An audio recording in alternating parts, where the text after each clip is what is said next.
Selanjutnya, mengenai pengaruh pengolahan terhadap nilai gizi vitamin.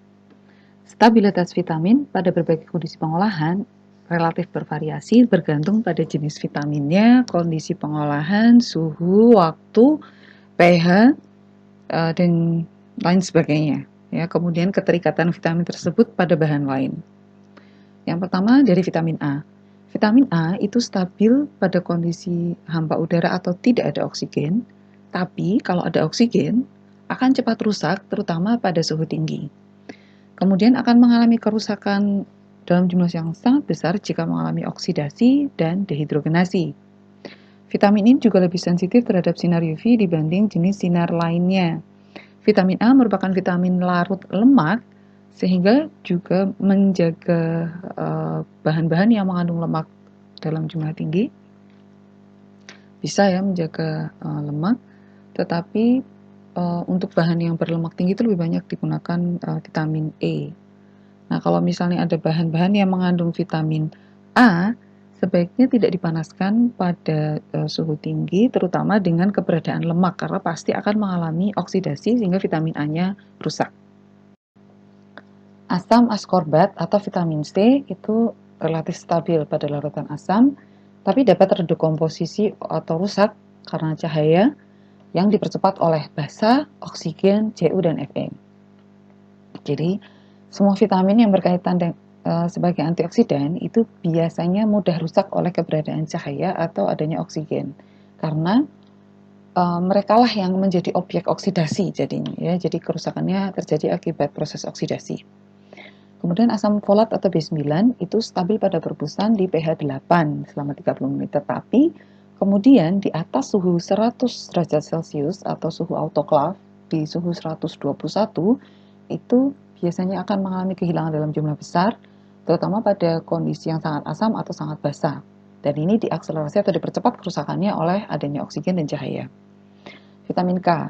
Vitamin K relatif stabil terhadap panas dan senyawa reduktor, tetapi labil apabila ada alkohol, senyawa oksidan, asam kuat, dan juga cahaya. Sehingga di sini baik vitamin C, B9, dan vitamin K itu relatif mudah rusak apabila ada oksigen atau ada cahaya atau suhu yang terlalu tinggi atau terlalu rendah atau pH terlalu asam atau pH terlalu basa. Kobalamin atau vitamin B12. Dalam kondisi murni, dia sifatnya stabil terhadap pemanasan dalam larutan yang pH-nya netral. Tapi kalau terlalu basah atau terlalu asam, dia mudah rusak.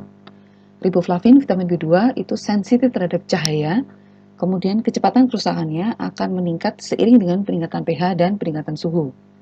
Kalau tiamin itu relatif stabil pada perebusan dalam kondisi asam selama beberapa jam, tapi kalau pH-nya dinaikkan, ya, kalau pH-nya naik menjadi basa sekitar pH 9, maka dalam 20 menit saja dia akan mudah rusak.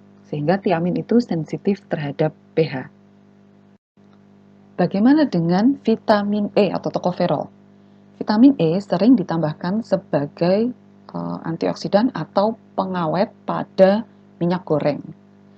Nah, vitamin E ini akan seperti tameng gitu ya bagi minyak goreng, sehingga alih-alih si minyak gorengnya yang teroksidasi oleh cahaya ya, selama distribusi dan penjualan, nah malah si tokoferol inilah yang kemudian akan dioksidasi gitu, sehingga minyak gorengnya akan relatif tidak rusak dan kemudian dilindungi oleh si tokoferol. Tokoferol adalah vitamin yang larut lemak, stabil pada perebusan pH rendah tanpa oksigen. Jadi sekalipun ada air, tapi karena dia itu larut lemak, maka dia relatif stabil karena kan tidak larut air kita tanpa oksigen. Tapi begitu ada oksigen, kemudian ada lemak dalam jumlah besar yang kemudian dipanaskan, misalnya pada penggorengan terendam atau deep fat frying, maka oksidasi lemak akibat penggorengan itu akan menyebabkan tingkat kehilangan tokoferol. Tokoferol juga tidak stabil pada suhu kamar dengan adanya oksigen, senyawa basa, Fe, dan sinar UV. Gitu. Jadi kalau misalnya ada Anda menyimpan vitamin E gitu sebaiknya dalam tempat yang tertutup atau tidak terkena sinar matahari secara langsung. Setelah vitamin, sekarang kita menuju ke mineral. Umumnya, mineral tidak terpengaruh secara signifikan dengan berbagai perlakuan kimiawi maupun fisikawi selama proses pengolahan.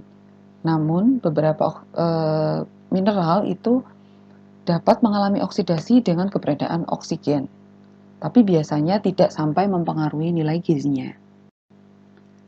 Mineral itu sifatnya atau analoginya itu seperti kunci rumah. Kunci rumah tuh ukurannya kecil sekali ya dibandingkan rumahnya. Tapi kalau nggak ada kunci, rumahnya nggak bisa dibuka. Sama seperti itulah mineral. Sekalipun jumlahnya dibutuhkan dalam jumlah yang relatif kecil dibandingkan misalnya lemak, protein, karbohidrat, air gitu ya. Tapi tanpa mineral, maka tubuh kita akan kehilangan fungsi normalnya. Karena mineral dibutuhkan sebagai komponen berbagai macam enzim, hormon, dibutuhkan dalam komunikasi antar sel, dalam ketegaran antar sel, dan lain sebagainya. Banyak sekali fungsi mineral.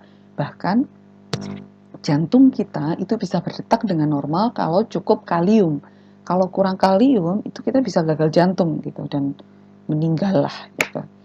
Nah, maka tubuh membutuhkan sejumlah tertentu mineral agar dapat berfungsi dengan baik gitu. Digolongkan dalam dua golongan besar, yaitu makromineral dan mikromineral atau trace mineral. Makromineral itu dibutuhkan dalam jumlah yang relatif lebih besar dibandingkan mikromineral. Contohnya adalah kalsium, fosfor, Mg, Na, K, Cl, dan S. Gitu. Mineral-mineral ini ada yang berfungsi sebagai komponen dalam enzim, ada juga yang menjadi komponen dari asam amino dan lain sebagainya. Kemudian trace mineral atau mikromineral itu dibutuhkan dalam jumlah yang jauh lebih sedikit, tapi kalau tidak ada juga kita nggak bisa berfungsi secara normal gitu. Contohnya adalah Fe, Mg, Co, I, Zn, kobalt, kemudian fluoride, dan selenium. Perlakuan pemanasan dapat mempengaruhi absorpsi beberapa jenis mineral, terutama melalui pemecahan ikatan. Jadi pemecahan ikatan terhadap senyawa yang mengikat mineral tersebut. Selain itu, pemanasan dan peluruhan mineral juga dapat menyebabkan beberapa jenis mineral kurang dapat diabsorpsi. Fitat, serat, dan protein itu dapat menghambat penyerapan mineral dengan membentuk kompleks atau ngikat si mineral itu. Kemudian beberapa jenis mineral kayak misalnya zat besi itu bisa diikat oleh senyawa polifenol. Selain itu, pada proses penggorengan atau pemanggangan, zat besi itu bisa teroksidasi sehingga dapat mempengaruhi absorpsi dan nilai biologisnya, terutama pada bahan yang mengandung lemak dalam jumlah tinggi. Kita bahas dulu mulai dari makromineral. Yang pertama adalah kalsium. Kalsium itu jumlahnya paling banyak di dalam tubuh karena menjadi komponen atau struktur tulang dan gizi, serta menjadi messenger cell signaling atau dalam proses komunikasi antar sel itu sel menggunakan komponen yang mengandung kalsium. Tulang itu bertindak sebagai gudang kalsium untuk mengantisipasi saat tubuh kekurangan kalsium. Misalnya, janin mengambil kalsium untuk tulangnya itu dari ibu. Nah, maka cadangan kalsium yang diambil oleh tubuh untuk diberikan kepada janin itu ngambilnya dari mana? Dari tulang. Maka kalsium dari makanan itu menjadi sangat penting untuk mencegah pengeroposan tulang. Osteoporosis adalah hal yang tidak bisa diobati. Jadi kalau tulang sudah terlanjur keropos, itu tidak bisa diulang lagi. Penyerapan tulang paling bagus mulai dari usia kanak-kanak, remaja hingga usia 25 tahun, dan di atas 30 tahun, penyerapan kalsium akan berkurang hingga sekitar separuhnya. Sehingga mumpung usia masih muda, maka perlu dilakukan upaya untuk melakukan penyerapan kalsium itu dengan sebaik-baiknya, dengan mencukupi kebutuhan kalsium, melakukan olahraga, dan lain sebagainya. Keseimbangan kalsium diatur oleh paratiroid hormon. Kebutuhan kalsium rata-rata untuk orang dewasa adalah 1-1,2 gram per hari. Yang kedua adalah fosfor. Fosfor itu juga merupakan bagian dari tulang dalam bentuk senyawa namanya hidroksiapatit.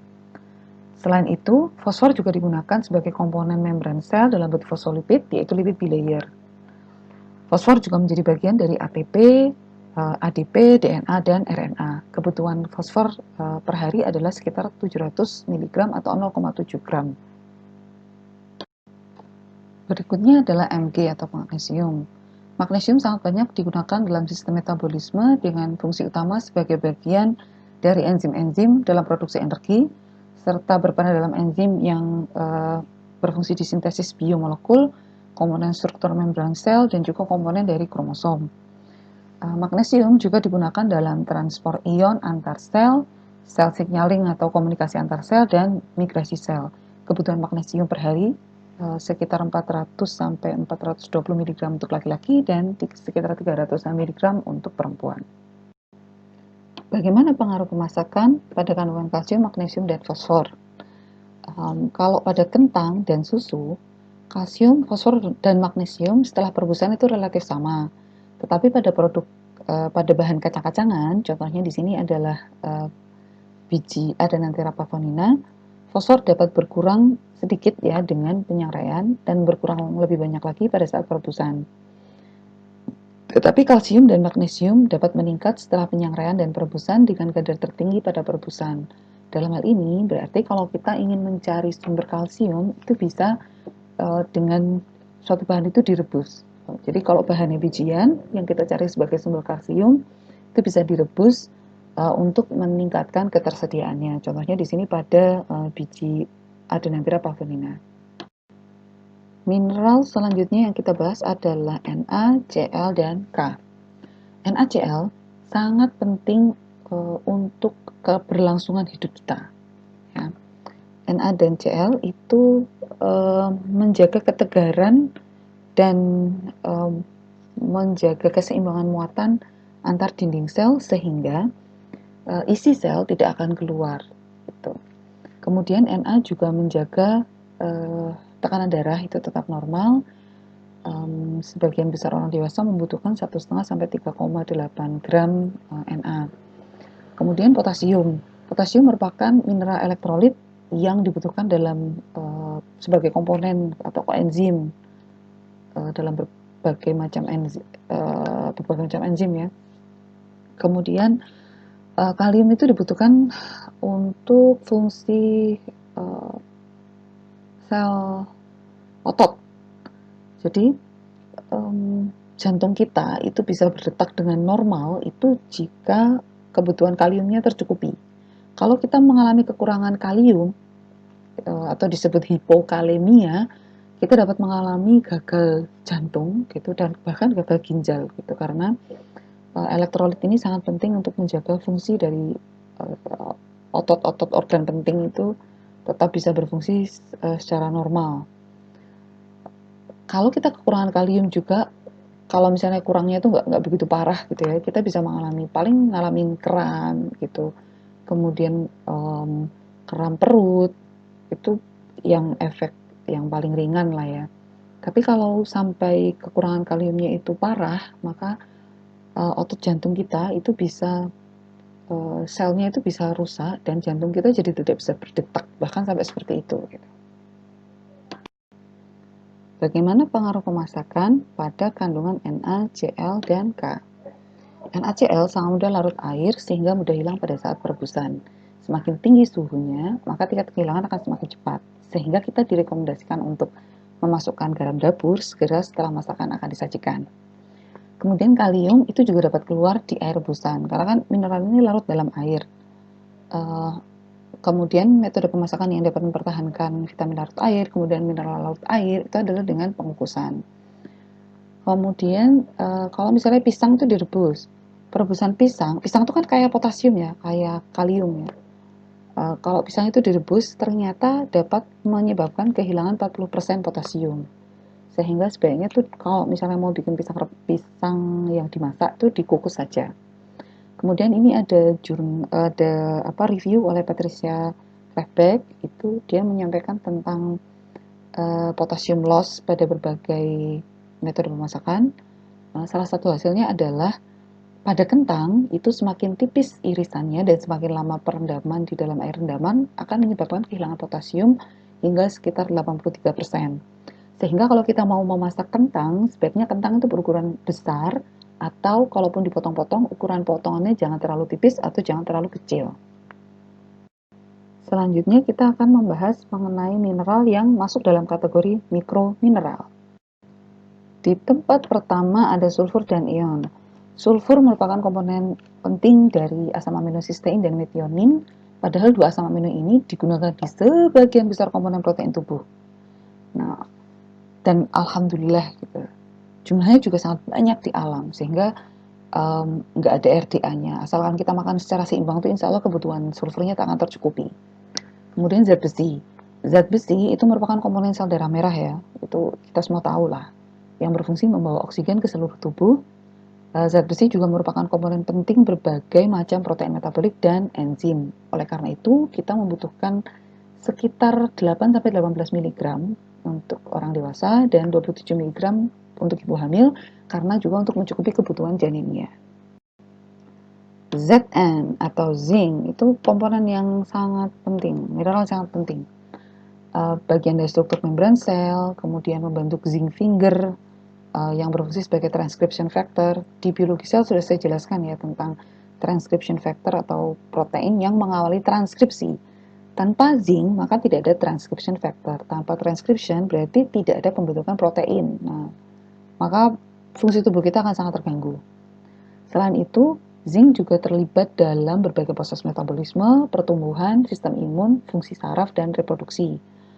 Contoh fungsi zinc dalam fungsi saraf tuh, zinc berperan sebagai komponen salah satu enzim yang membantu kita merasai makanan yang kita rasakan. Jadi kalau kita mengalami defisiensi zinc, maka banyak fungsi tubuh akan berkurang, dan salah satu cirinya itu kita tidak bisa merasa. Dan itu bukan karena pilek ya, tapi karena memang sistem enzimatis kita terganggu. Kemudian dalam fungsi reproduksi, orang yang mengalami kekurangan zinc itu kualitas sperma dan sel telurnya juga akan tidak begitu baik gitu, sehingga salah satu terapi kesuburan itu salah satunya dengan mengkonsumsi zinc yang lebih banyak. Zinc dan Fa itu kan sangat penting ya, maka kita perlu tahu nih kalau misalnya kita mengolah suatu jenis makanan yang mau kita jadikan sebagai sumber Fa dan zinc, itu bagaimana efek pengolahan terhadap kandungan kedua mineral ini.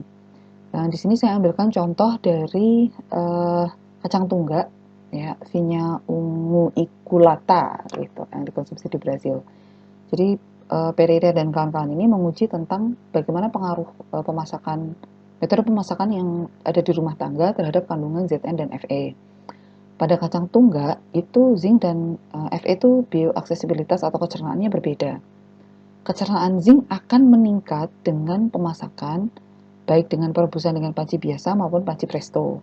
Tapi kecernaan zinc pada kacang tunggak yang direbus di panci presto itu lebih tinggi. Dan begitu juga pemasakan tanpa air. Jadi kalau mau dimasak itu kalau kacang-kacangan ya dimasaknya pakai panci presto dan air yang sedikit. Sebaliknya, kecernaan zat besi akan menurun dengan perebusan dalam panci presto. Jadi mungkin kalau mau kita cari, misalnya kita memasak bayam atau kacang-kacangan yang kita cari zat besinya, itu lebih baik dengan dikukus saja.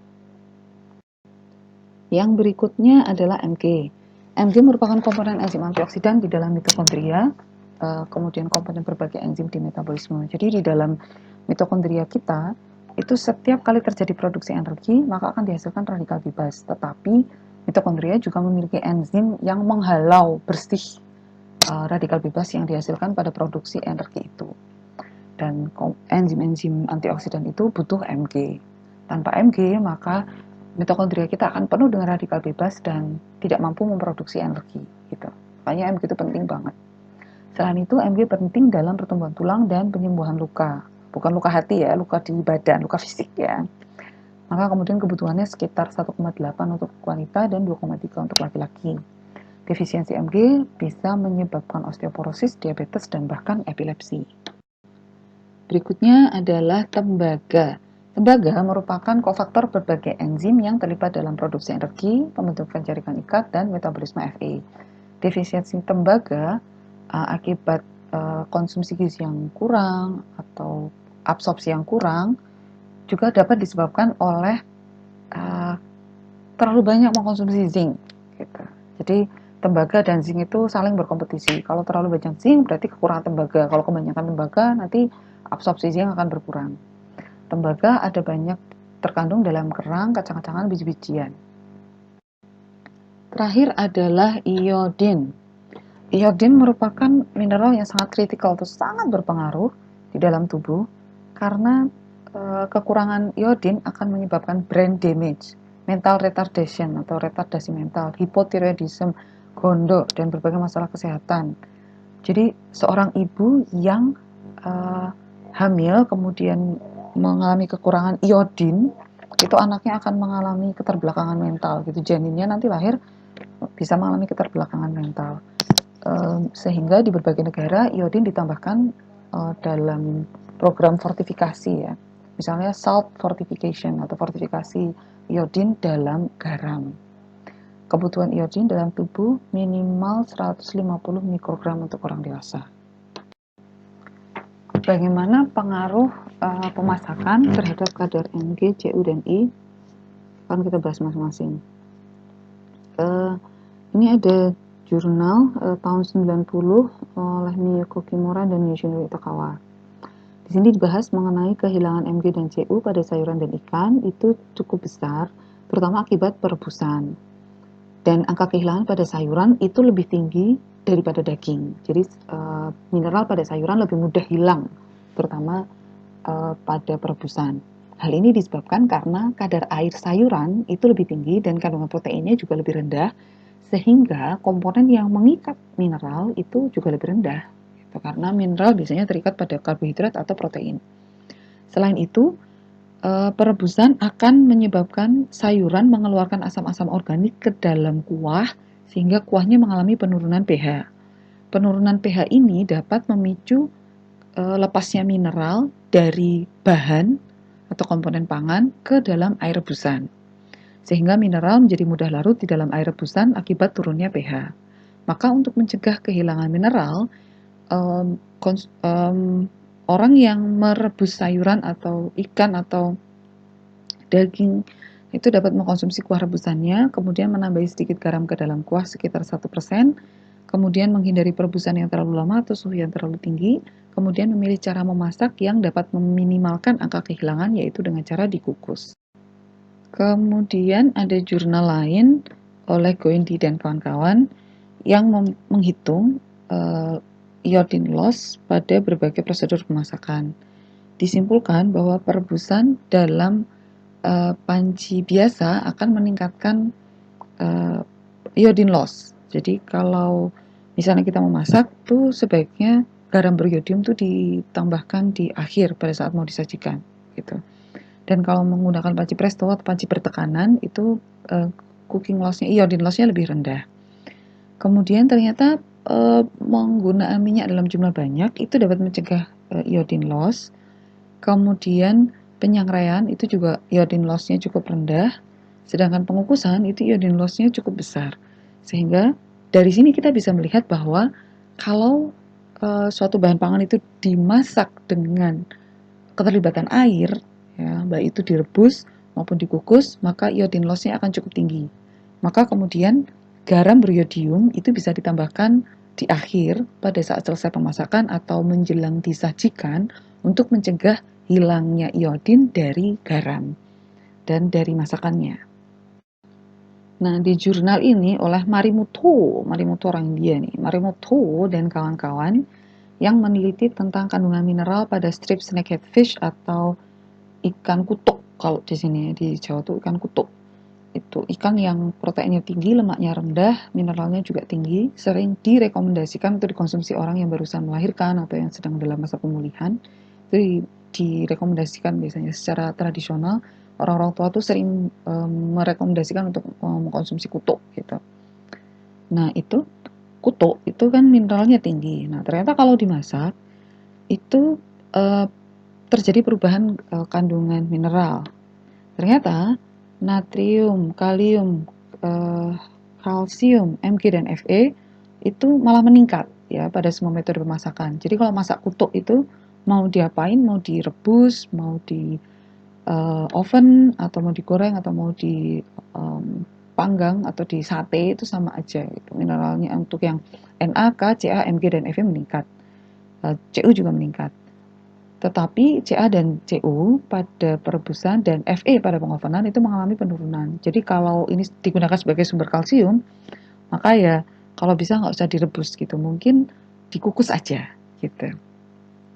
Kemudian peningkatan tertinggi dialami potasium atau K pada saat penggorengan. Kemudian penurunan terjadi pada Zn, Mn, dan P pada semua metode pemasakan. Jadi zinc, mangan, dan fosfor pada utuk itu dapat berkurang mau dimasak dalam kondisi apapun, dan penurunan terbesar terjadi pada Zn akibat perebusan. Jadi memang utuk itu paling aman tuh dibikin pepes, dikasih bumbu, habis itu dibungkus dengan daun pisang gitu ya, kemudian dikukus, itu enak sekaligus dapat mempertahankan kandungan mineral dan kandungan gizinya. Ada beberapa hal yang dapat disimpulkan dari seluruh penjelasan yang sudah disampaikan sebelumnya, bahwa pengolahan dibutuhkan memang untuk meningkatkan penerimaan bahan pangan dan juga meningkatkan mutunya, juga dengan alasan keamanan, misalnya inaktivasi mikrobia, eliminasi senyawa anti gizi, dan lain sebagainya. Sehingga memang pengolahan itu tidak dapat dielakkan gitu. Jenis pengolahan yang berbeda akan memberikan pengaruh yang berbeda bergantung pada kadar senyawa utama yang ada di dalam bahan pangan, sehingga kita perlu memahami berbagai aspek kimiawi dari zat-zat gizi yang berbeda. Kalau zat gizinya utamanya protein, lemak, atau karbohidrat, itu bagaimana perubahannya secara kimiawi selama pengolahan pada kondisi pengolahan yang berbeda. Itu kita harus benar-benar memahami dan mempelajarinya. Kemudian yang ketiga, lemak atau bahan yang dapat larut dalam lemak itu biasanya sensitif terhadap oksidasi dan terhadap cahaya. Sehingga kita perlu mempertimbangkan segala sesuatu aspek kimiawi pada pengolahan yang dapat menyebabkan oksidasi dan dapat menyebabkan fotooksidasi atau autooksidasi. Kemudian kita perlu mempertimbangkan proses pengolahan apa sih yang secara kimiawi mampu meningkatkan kesernaan sekaligus mencegah angka kehilangan komponen gizi atau mencegah tingkat kerusakan komponen gizi terutama dalam hal kecernaannya.